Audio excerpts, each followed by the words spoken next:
नुकत्याच हाती आलेल्या माहितीनुसार आज गुरुवारी पहाटेच्या सुमारास गोव्याहून मुंबईच्या दिशेने जाणाऱ्या ट्रकचा घाटाच्या संरक्षक भिंतीला धडकून भीषण अपघात झाला। या अपघातात चालक आणि अन्य एक जण गंभीर जखमी झाला असल्याची प्राथमिक माहिती मिळते। गेल्या महिन्याभरात याच वळणावर 4 भीषण अपघात झाले। भोसले घाटातील हे अवघड वळण अपघातांचा नवा ब्लॅक स्पॉट झाला आहे।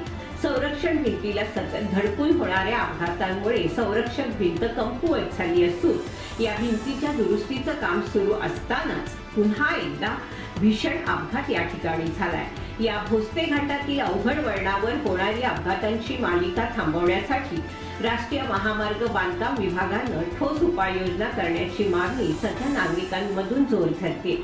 या अपघातातील गंभीर जखमी झालेल्या दोघांना प्राथमिक उपचारासाठी कळवणी उपजिल्हा रुग्णालयात दाखल करण्यात आलं। त्यानंतर अधिक उपचारासाठी त्यांना डेरवण येथे हलवण्यात आलं असल्याची माहिती मिळते।